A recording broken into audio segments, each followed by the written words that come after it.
자, 세 번째 시간 대기와 해양의 상호작용 3점 테스트입니다. 뭐 3점 테스트라서 뭐 어렵게 뭐 생각할 거 없고요. 2점 테스트 때 우리가 다뤘던 내용들 조금만 더 심화시켜서 생각하시면 되거든요. 그러니까 3점 테스트가 2점 테스트와 3점 테스트의 차이는 내용이 변하는 게 아니죠. 그죠? 복합해서 얼마나 많은 개념을 복합해서 융합적으로 사고하는 능력을 가지고 있느냐를 보는 거기 때문에 좀 자료가 조금 좀 난해해지고 처음 보는 자료가 나올 수가 있지만 같은 내용입니다. 그래서 절대 어렵게 생각할 거 없고요. 선생님의 예상은 중간고사는 3점 테스트에 준해서 나오지 않을까 라고 혼자 스스로 생각만 하고 있습니다. 그러니까 3점 테스트 정도 난이도라고 생각을 하고 여러분 내신 준비, 모의고사 준비하시면 될 것 같아요. 자, 풀어봅시다. 자, 1번입니다. 그림 가원하는 북반구의 두 해안에서 해안에 나란하게 바람이 지속적으로 부는 모습을 나타낸 것입니다. 이에 대한 설명으로 옳은 것만을 보여진 대로 고른 것은, 일단 북반구가 중요하죠. 북반구에 동그라미 치시고요. 북반구라는 힌트를 준 건 뭐냐면 우리가 봤을 때 에크만 수송 있죠. 전향력의 방향이 오른쪽 직각이다 이겁니다. 그래서 이거 에크만 수송 역시 오른쪽 직각 방향이다 라고 생각하시면 돼요. 그러면은 바람이 이렇게 불었다 라는 거는 그냥 오른쪽 직각 방향으로 이 에크만송이 이동한다. 자, 해수는 요렇게 이동한다는 뜻이고요. 이 그림에서는 오른쪽 직각 요렇게 이동을 한다 라고 보시면 되겠죠. 그죠? 그럼 가 같은 경우에는 지금 외해에서 연안 쪽으로 물이 밀려 들어가고 있잖아요. 이럴 경우에는 물이 밑으로 이렇게 내려가는 침강이 일어나고요. 그죠? 나 같은 경우에선 연안에 있던 해수가 외해 쪽으로 빠져나가고 있죠. 그럼 이걸 채우기 위해서 뭐가 일어난다? 용승이 일어난다 했었죠. 자, 이에 대한 설명 기억. 가에서 에크만 수송은 해안 쪽으로 일어난다 맞았죠. 나에서 연안 용승이 일어난다 역시 맞았죠. 용존 산소량 계속 나옵니다. 용존 산소량 같은 경우에는 차가울수록 수온이 낮을수록 용존 산소량은 상승한다 라고 했었죠. 그러면 지금 침강이 일어날 경우에는 오히려 연안에서 위쪽에서 온도가 높고 밑으로 내려가도 온도가 계속 좀 높죠. 왜냐면 이제 뜨거운 해수가 이제 가라앉는 경우이기 때문에. 근데 나 같은 경우에는 아래에 있던 차가운 해수가 올라오고 있죠. 그러니까 위쪽으로 올라왔을 때 차가워지는 경향성이 있습니다. 그래서 용존 산소량이 외해보다 연안에서 많은 경우를 물어봤으니까 연안 용승이 있는 경우를 말하는 거예요. 그럴 경우는 나이다. 맞았죠. 정답은 5번입니다 2번입니다. 그림 가원하는 동태평양의 페루 연안 해역에서 평상시와 엘니뇨 시기의 수온, 플랑크톤, 영양염의 농도를 순서 없이 나타낸 것이다 라고 했습니다. 자, 이렇게 나오면 우리가 이제 이 두 그래프를 가지고 평상시와 엘니뇨 시기로 이제 구분을 해야 되거든요. 순서 없이 나타냈다 했으니까. 자, 근데 제일 쉬운 척도가 뭘까요? 그렇죠, 수온입니다. 수온을 봤을 때 평상시에는 용승에 의해서 수온이 낮을 거고 엘니뇨 시기가 되면 용승이 약화되면 수온이 상승할 거예요. 그럼 이제 수온은 실선이잖아요. 그러니까 봤을 때 수온이 높다, 낮다 바로 알 수 있죠. 그럼 가가 평상시, 그죠? 나가 엘니뇨 시기가 됩니다. 근데 여기서 이제 다른 것도 좀 볼게요. 자, 평상시가 되면은 수온이 이제 이게 낮아진 이유가 뭐냐면 아래쪽에 있는 해수가, 차가운 해수가 용승하기 때문입니다. 이 용승에 의해서 풍부한 영양염이죠. 보면 여기는 똑같아요. 거의 비슷한데 영양염 위쪽까지 공급이 돼서 농도가 올라갔죠. 농도 올랐습니다. 영양염의 농도가 올라가니까 이를 바탕으로 해서 플랑크톤의 어떻게 번식에서 생장량, 그러니까 플랑크톤의 양도 많아졌죠. 근데 나 같은 경우는 엘니뇨 시기잖아요. 플랑크톤의 양이 거의 큰 변화가 없죠. 그죠? 그러니까 가 같은 경우에 어장이 활성화된 거고 나 같은 경우에 어장이 황폐화된 경우를 말하는 겁니다. 자, 이에 대한 설명으로 옳은 것만을 보고서 있는 대로 고른 것은, 자, 가는 엘니뇨 시기이다. 잘못됐죠. 자, 니은 적도북은 동태평양과 서태평양의 표층 수온 차이를 물어봤어요. 그러면 동태평양 수온이 낮아지는, 용승에 의해 억지로 낮아지는 가 시기에 훨씬 더 크겠죠. 그래서 가가 나보다 크다. 맞는 얘기네요. 디귿. 적도북은 동태평양의 강수량을 물었어요. 자, 동태평양 지역은 원래 평상시에 강수량이 그렇게 많지 않은 곳입니다. 그죠? 근데 나 시기, 엘니뇨 시기는 평상시에 반대된다 했죠. 그러니까 강수량이 증가하겠죠. 그러니까 강수량은 가가 나보다 많은 게 아니라 엘니뇨 시기인 나가 더 많겠죠. 정답은 2번이네요 3번입니다. 그림 가원하는 평상시와 엘니뇨 시기, 또 역시 순환을 이제 순서 없이 나타냈네요. 자, 이렇게 그림이 나온다면은 뭐 여러 가지를 볼 수 있겠죠. 여러 가지 볼 수 있는데, 자, 가 보니까 찬해수 용승하고 있고요. 워커 순환 잘 발달되어 있죠. 가가 평상시입니다. 나가 평상시입니다. 근데 가 같은 경우에는 지금 어떻게 보면 해수의 이동이 상대적으로 지금 동태평양 쪽으로 이동한 쪽 반대쪽으로 이루어졌죠. 그리고 워커 순환이 지금 중심부에서 상승하는, 중앙태평양에서 상승하는 것처럼 표현이 되었습니다. 가가 엘니뇨네요. 자, 이런 식으로 구분하는 게 첫 번째입니다. 이에 대한 설명. 자, 기억은 틀렸고요. 니은 동태평양 해역의 수온 약층이 나타나는 깊이를 물어봤어요. 그러니까 수온 약층의 깊이는 수온이 급격하게 변하는 곳이 이제 수온 약층이 되겠죠. 그럼 수온 약층이 나타난다고 보면은 표층과 수온 약층이 여기가 이제 수온 약층이 되겠죠. 여기가 수온 약층이고요. 자, 수온 약층이 평상시에 용승이 일어나는 경우에는 상당히 높이까지 올라와 있습니다. 그죠? 수온 약층이 높이 올라와 있는데 여기 같은 경우에는 따뜻한 해수층이 두꺼워지면 수온 약층 아래로 쭉 내려가 있죠. 깊이는 가가 나보다 얕지 않고 깊습니다.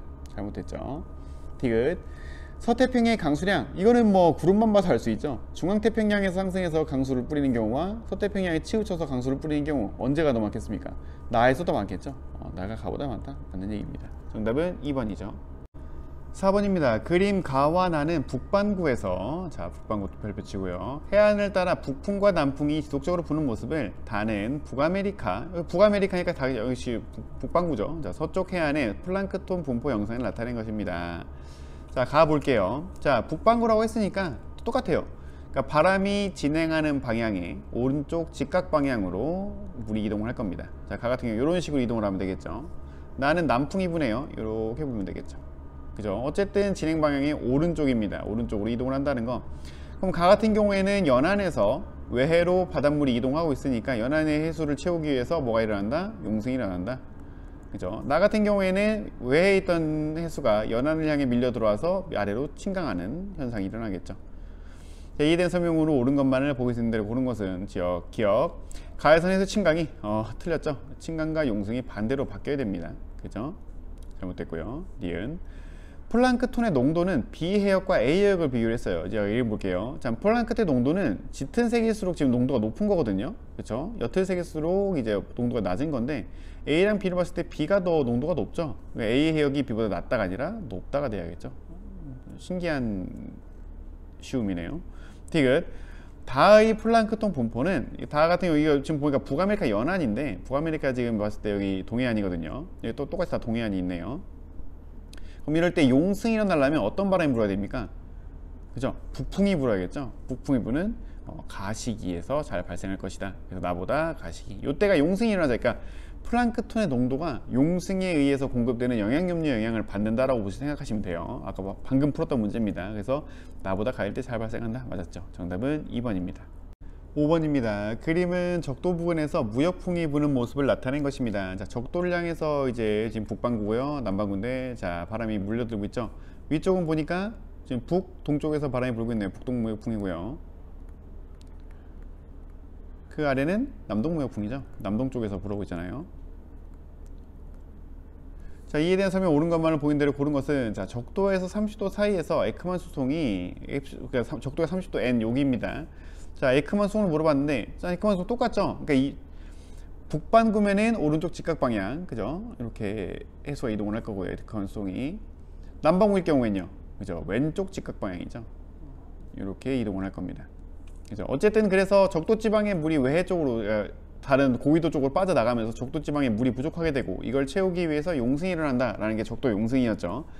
어쨌든 기억에서 북반구죠. 적도의 30도 N 사이에서는 에크만 수송이 북서쪽을 향해 이동한다. 맞았네요.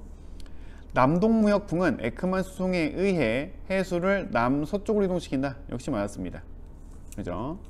뭐 기억 니은은 너무 비슷한 지문이라서요. 디귿 무역풍이 강해지면 적도 해역의 용승은 활발해질 것이다. 자, 무역풍이 강하면 그 강한 만큼 강한 마찰을 해수에 작용을 하게 될 거고요. 그죠? 그렇다는 얘기는 해수가 더 빠르게, 더 강하게 이동을 한다라고 보시면 되겠습니다. 그럼 적도 해역의 용승은 당연히 활발해지겠죠. 정답은 5번입니다. 6번입니다. 그림 가와나는 엘니뇨 시기와 라니냐 시기에 열대태평양 연직 수온 분포를 순서 없이 나타냈다고 했죠. 자, 순서 찾아야 되고요. 자, 1950년부터 2010년까지 동태평양 해역에, 그러니까 열대 동태평양 해역이 깜짝이야. 자, 표층 수온 편차를 물어봤죠. 그러니까 엘니뇨 열대 동태평양 해역이 엘니뇨 감시 해역이고요.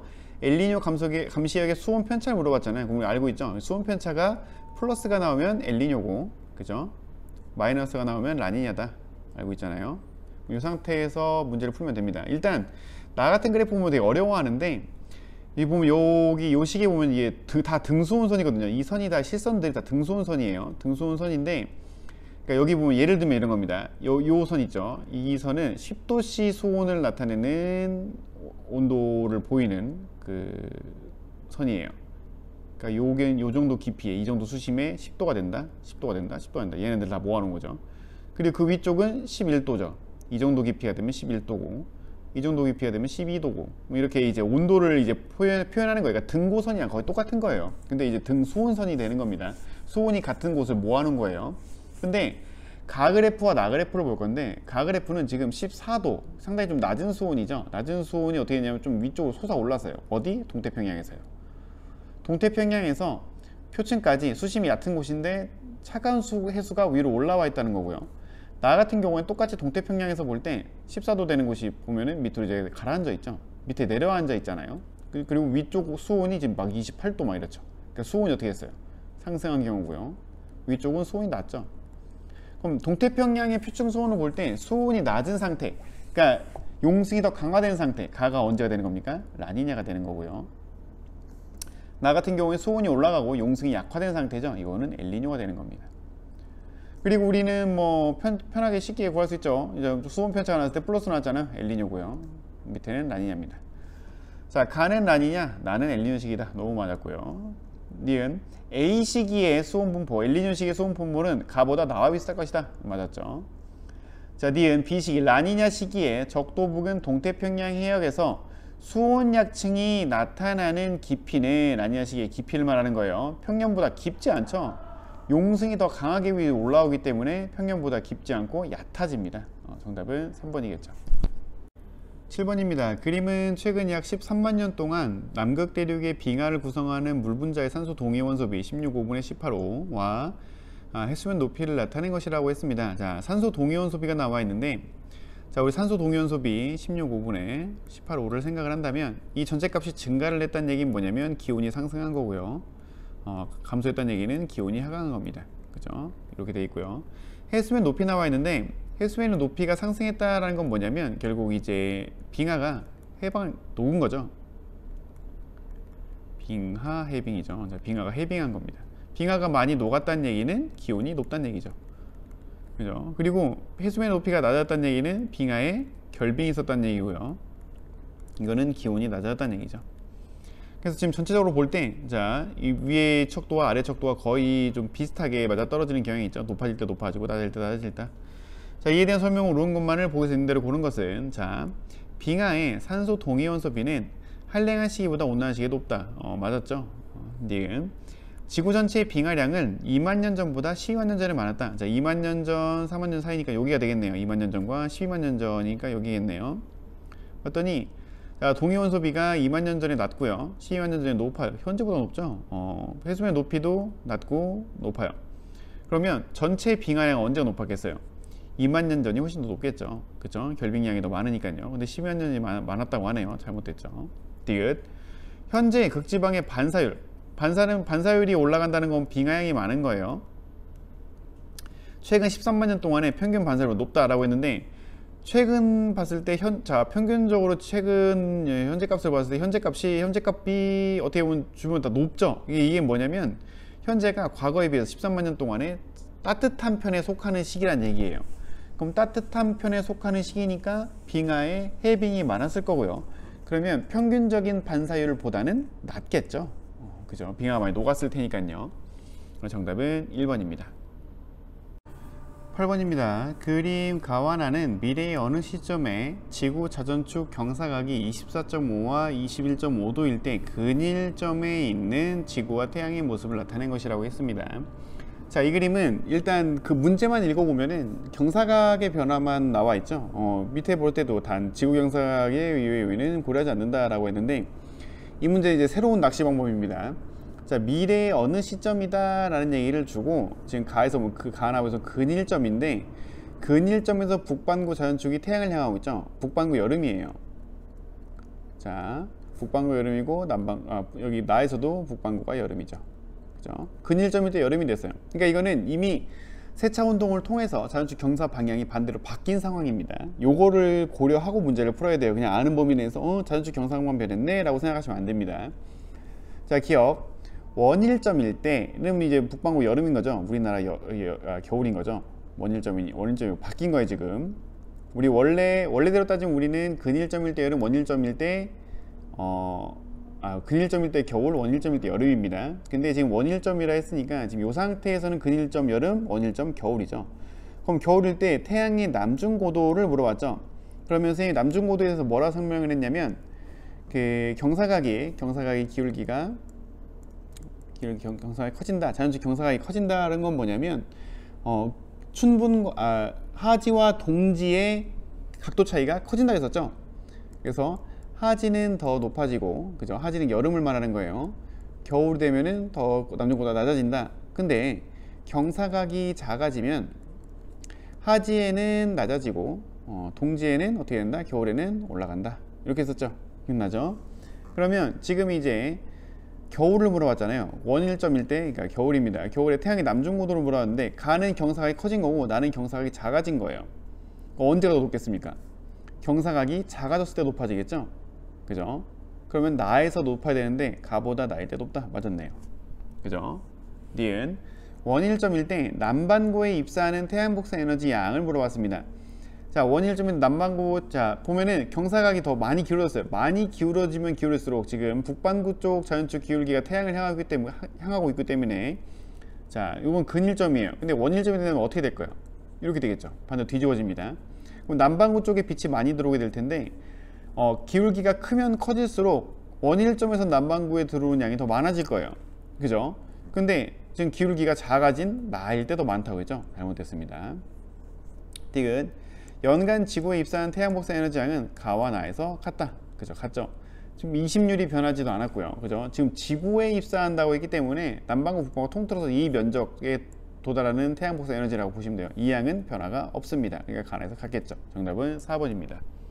9번입니다. 그린 가하나는 기후변화를 일으키는 서로 다른 두 요인을 나타낸 것입니다. 즉 가는 지구 공전궤도 이심률 변화, 나는 화산 폭발 나와 있네요. 이에 대한 설명. 자, 기억. 가와 나는 기후변화를 일으키는 지구 외적 요인이다. 지구 외적 요인은 가는 맞죠? 가는 맞는데 나는 지구 내적 요인입니다. 틀렸죠? 니은 가의 경우 북반구에서 기온의 연교차는 현재보다 미래에 크다. 자, 현재 같은 경우에는 이심률이 어떻게 해요? 크죠? 근데 미래가 됐던 이심률이 어떻게 했어요? 작아졌죠. 그죠? 그럼 여름의 입장에서는 가까워졌고요. 겨울 입장에서는 멀어졌죠. 그럼 연교차는 어떻게 됩니까? 커지겠죠. 그죠? 우리가 이심률이 현재 다른 건 아무것도 안 따지고요. 이심률만 가지고 생각을 한다라고 하면은 이심률이 상승했을 때 연교차는 작아집니다. 그리고 이심률이 작아지면 연교차는 커지죠. 그죠? 그리고 미래가 됐을 때 지금 거의 원형에 가깝죠? 이심률이 작아진 상태입니다. 그럼 이심률이 작아지면 연교차는 커지겠죠. 디귿 나의 경우 화산재가 성층권에 도달하면 지구의 온실 효과가 증가하는 게 아니에요. 이거는 가시광선을 차단합니다. 그러니까 약간 썬팅한 느낌이 드는 거죠. 그래서 지구 기온이 낮아집니다. 지구의 온실 효과라고 생각한다면 화산 폭발 현상에서 나오는 화산 가스에 주목을 해야 돼요. 화산 가스는 이제 온실 효과를 일으킬 수 있습니다. 근데 여기서 보이는 화산재 같잖아요. 화산재. 이 그림에서 여기 설명에서 화산재라고 했죠. 화산재는 지구 기온을 떨어뜨리는 역할을 합니다. 정답은 2번이네요. 10번입니다. 다음은 기후변화를 일으키는 몇 가지 요인에 대한 설명입니다. 가는 육지와 바다에 의한 수륙분포의 변화, 나는 대기대 순환의 변화, 사막화지역, 다 같은 경우에는 인간 활동에 온실기체 이렇게 나와 있네요. 기억. 자, 판의 충돌이나 분열은 가 수륙분포의 변화의 예시가 될 수 있죠. 니은 기억에서 지표 반사율이 증가하여 상승 기류가 활발하게 나타난다. 자, 보면은 사막화 지역이 됐잖아요. 사막화가 되면은 지표 반사율이 증가하는 게 맞아요. 자, 지표 반사율이 증가했다는 건 뭐냐면 그만큼 반사량이 많아요. 흡수량이 감소한다는 얘기죠. 흡수량이 감소한다는 얘기 그만큼 냉각이 된다는 얘기고요. 냉각되면은 어떻게 되겠어요? 하강 기류가 만들어지겠죠. 그죠? 그러니까 상승 기류는 잘못된 얘기입니다. 만약에 사막화가 지역이 됐는데 그 지역에 상승 기류가 만들어진다? 라는 거는 대기를 불안정하게 만들어 놓으니까 다시 강수량을 증가시킨 요인이 되겠죠. 그러면 사막화를 걱정할 일이 없잖아요. 그죠? 그러니까 이렇게 되는 겁니다. 니은 잘못됐고요. 디귿. 다 인간 활동으로 인해서 지구에 입사하는 태양 복사 에너지 양이 변한다. 보면은 문제점이 뭐냐면 여기서 온실기체가 증가하잖아요. 이거 온실기체는 태양 복사랑 정확하게 연관을 짓질 않고요. 이거는 지구 복사를 재복사해서 재흡수해서 재복사하는 것에 초점을 맞춰야 됩니다. 그죠? 지구에 입사하는 태양 복사 에너지 양은 똑같죠. 그래서 변화가 없습니다. 변화가 없고 정답은 1번이죠. 11번입니다. 그림은 기후 모형으로 모의 실험한 지구의 평균 기온 변화와 지구 평균 기온 변화, 실제 관측한 지구 평균 기온 변화를 나타낸 것입니다. 기온 편차는 뭐 이렇게 됐네요. 이 자료에 대한 설명으로 옳은 것만을 보여드린 고른 것은 자 기억. 자 A식입니다. A식 요식인데요. 지금 보면은 관측 기온과 그죠? 그리고 뭐 이제 온실기체 증가랑 회색으로 된 뭐 자연적 요인이랑 별 차이가 없습니다. 그죠? 기온 변화가 주로 인위적 요인에 의해서 나타났다라고 보기는 어렵죠. 이거 같은 경우에는 뭐 인위적 요인이라기보다는 솔직히 말해서 회색 자연적인 요인과 더 연관성이 더 보이네요. 뚜렷하게 보이지 않습니다. 니은 B식입니다. 자 최근식인데요. 니은은 자 자연적 요인은 지금 봤을 때 상당히 기온이 낮아야 되죠. 낮아야 되는데 온실기체를 생각했을 때는 엄청 높아져야 됩니다. 근데 현재 시기를 봤을 때 기온 변화는 여기에 있죠. 그죠? 그럼 이 얘기는 뭔 얘기입니까? 자 이산화탄소에 의해서 온실기체에 의한 기온의 상승은 오히려 자연적 요인이 막아주고 있는 거죠. 그죠? 그러니까 완화시켜주는 역할을 했다. 맞는 얘기입니다. 디귿. 최근 경향이 지속된다면 미래의 지구 평균 기온은 니은보다 자연적 요인을 고려한 것보다 기억, 인위적 요인, 온실기체 영향을 크게 받을 것이다. 맞죠? 정답은 4번입니다. 12번입니다. 그림은 지구에 입사하는 태양 복사 에너지를 100단위로 했을 때 지구의 에너지 출입을 나타내는 지구 열수지 그림이네요. 이에 대한 설명. 자 기억. 대규모 화산 분출. 자 화산재를 뜻하는 겁니다. 화산재가 분출되면은 기억 지표면에 흡수되는 양을 감소시킨다. 맞는 얘기고요. 니은 물의 증발, 디귿 대류와 전도, 리을 지표면 복사에 의한 대기 에너지 흡수인데 자 이런 에너지 흡수를 다 누가 했어요? 대기가 있죠. 자 대기가 있는데요. 대기에 있는 온실기체들이 거의 대부분 했습니다. 대기 흡수를 하는데 이 대기는 대부분 어디에 뭉쳐 있습니까? 그죠? 대기권에서는 대류권에서 많이 뭉쳐 있죠. 기압을 봤을 때도 대류권에 가장 많은 공기들이 분포를 합니다. 그렇다는 얘기는 주로 대류권에서 일어난다. 맞는 서술이죠. 디귿 지구 반사율이 일정할 경우 대기 중 온실기체가 증가했습니다. 자 온실기체가 증가하면 선생님 뭐가 상승한다 했죠? 지표면 복사와 그죠? 지표면에서 복사하는 자가 대기의 재복사가 증가한다 했었죠. 근데 미음 같은 경우에는 우주 밖으로 나가는 지구 복사 에너지예요. 근데 자 반사율 일정합니다. 그럼 반사율 여기 일정한 거잖아요. 그럼 전체적으로 지구 에너지가 나가는 것 양은 얼마가 되어야 돼요? 70이 돼야 돼요. 그래야 똑같이 100입니다. 이걸 유지해야 합니다. 유지해야 하는데 온실기체가 증가해서 미음이 감소한다? 그럼 큰일 나죠. 정답은 3번입니다. 13번 다음은 온실효과가 일어나는 원리를 알아보기 위한 실험이다. 가 햇빛이 온도계에 직접 입사하지 않도록 나무판으로 온도계를 가렸어요. 그런 다음에 하나는 유리병 안에 넣고요. 하나는 그대로 햇빛에 비추는 곳에 놓았습니다. 그럼 A는 뭐냐면 대기가 있는 거고요. B는 대기가 없는 거네요. 자 30분에 측정한 온도는 A가 B보다 높죠. 당연히 높죠. 자 온실효과가 일어났으니까요. 유리병은 온실기체에 비슷한 역할을 한다. 맞는 얘기고요. 충분한 시간이 흐르면 A와 B의 온도는 같아진다 라고 했는데 자 일단 충분한 시간이 흘렀기 때문에 A와 B 둘 다 이제 복사 평행 온도는 찾았을 거예요. 그러니까 흡수량과 방출량이 같아지는 온도는 찾았을 겁니다. 근데 대기에 의한 재복사가 있는 A에서 유리병에 있는 온실효과가 일어나는 A에서 복사 평행 온도 자체는 높겠죠. A와 B의 온도가 같다면 말이 안 되죠. 그죠? 디귿. 유리병 안에 이산화탄소를 채웠대요. 온실기체를 채웠네요. 그렇다면은 A와 B의 온도 차이는 당연히 커지죠. B는 변화가 없겠지만 A에서의 상승률은 더 상승할 거니까요. 그죠? 더 커진다. 맞죠? 정답은 3번입니다. 14번입니다. 그림은 지구온난화와 관련하여 연쇄적으로 일어날 수 있는 현상의 일부를 나타낸 것입니다. 자, 기억은 화석 사용량의 증가고요. 대기 중 온실기체, 뭐에서 해수면이 상승하고, 뭐 증발량이 증가해서 강수 불량이 증가한다. 자, 기억. 화석연료 사용량의 증가는 극지방의 반사율을 증가시킬 수가 없죠. 자, 극지방에서 빙하 면적이 들어줄 겁니다. 빙하 면적이 줄어든다는 얘기는 반사율 자체가 감소되는 역할이죠. 증가시키는 영향이 아니었습니다. 니은은 자 구름의 양이 증가는 지구온난화를 완화시키는 음의 피드백, 되먹임을 역할을 할 수 있다. 자 구름의 양이 증가한다는 얘기는 뭐냐면 대기권에 이제 구름이 낀다는 얘기죠. 이 구름이 자체를 뭐 하냐면은 태양 에너지를 반사하는 역할을 하는 겁니다. 그렇다는 얘기는 입사되는 양을 줄어든다는 얘기죠. 입사되는 양이. 그러면은 지구온난화를 완화시키는 역할을 할 수가 있겠죠. 그죠? 디귿. 인간활동에 의한 온실기체 배출량 조치는 기상이변에 의한 피해를 줄일 수 있는 대책 중 하나이다.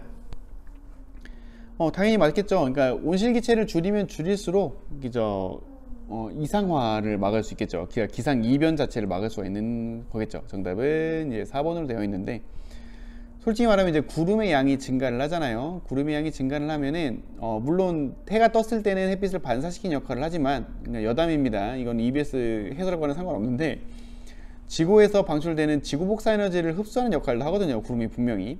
그래서 오히려 구름이 낀 날, 겨울에 한번 느껴보세요. 겨울철에도 구름이 낀 날은 밤이 좀 포근해요. 지구 복사를 붙잡아줍니다. 구름이. 근데 구름이 없이 맑은 날 있잖아요. 이때는 오히려 일교차가 커요. 그래서 여러분 아침에 안개 끼는 것도 맑은 날일 때 안개가 많이 끼거든요. 그래서 이런 것도 좀 생각을 해봐야 되는데, 아무튼 출제자는 이 구름이 이제 태양빛을 반사시켜서 지구 기온을 낮추는 역할을 할 수 있다. 여기 할 수 있다잖아요. 역할만 한다가 아니고 할 수 있다. 여기에 포커스를 맞춘 겁니다. 근데 반대 상황도 된다는 거 알아두시면 도움이 될 것 같네요. 어쨌든 정답은 4번입니다.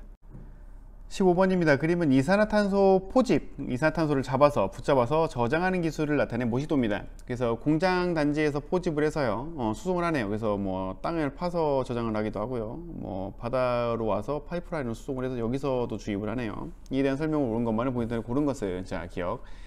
A는 이산화탄소를 거의 발생시키지 않는 산업시설에 적절하다. 절대 아니죠. 포집을 해야 되는데 이산화탄소를 거의 발생시키지 않는다면 여기서 포집할 이유가 없는 거죠. 이산화탄소를 많이 배출하는 시설에서 포집하는 것이 적절합니다. 니은 B와 C에서 이산화탄소는 고압의 기체 상태로 저장하는 것이 안전하다. 자, 고압의 기체 상태 자체가 어려운 거죠. 위험한 겁니다. 그러니까 CO2를 저장하려면, 물론 다량을 저장을 하려면 당연히 고체화 시키는 게 가장 효율적이고요. 기체 상태로 저장한다면 가장 불안정하죠. 제가 볼 때는 기체보다는 고체로 저장하는 것이 훨씬 안정한 것으로 보입니다.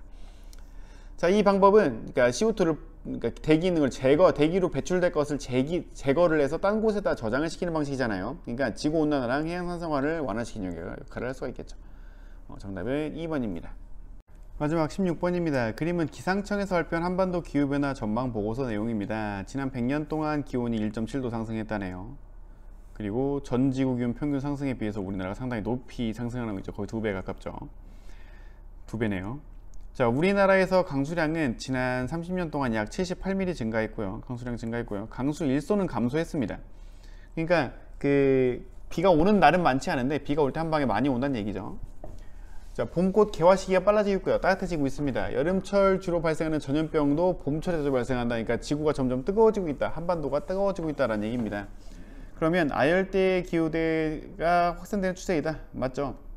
지금 보면은 막 뭐 별거 다 있잖아요. 뭐 파파야, 뭐 애플망고, 뭐 파인애플, 뭐 이런 것들이 지금 열대 식물들이 한반도에서 이제 자생이 아니죠. 이제 시작을 했어요. 이제 재배를 시작을 했습니다. 이 얘기는 뭐냐면 한반도 자체가 지금 아열대 기후가 되고 있다는 뜻이죠. 주요 작물의 재배 지역이 저 위치가 북상한다. 그러니까 좀 한대 지방이라서 작물 재배가 어려워지던 곳까지, 그러니까 생장 한계선이죠. 그러니까 키울 수 있는 한계선이 점점 위로 올라가는 겁니다. 지구가 뜨거워지면서, 한반도가 뜨거워지면서. 맞는 얘기고요. 홍수의 발생 빈도, 규모가 점점 증가한다. 왜냐면 아까 말했다시피 강수 일수는 감소했는데 강수량은 증가했죠. 그럼 한 방에 몰아서 내리잖아요. 한 방에 몰아서 내리면 홍수가 발생할 확률이 크죠. 이번 여름에 많이 느껴봤었죠. 정답은 5번입니다.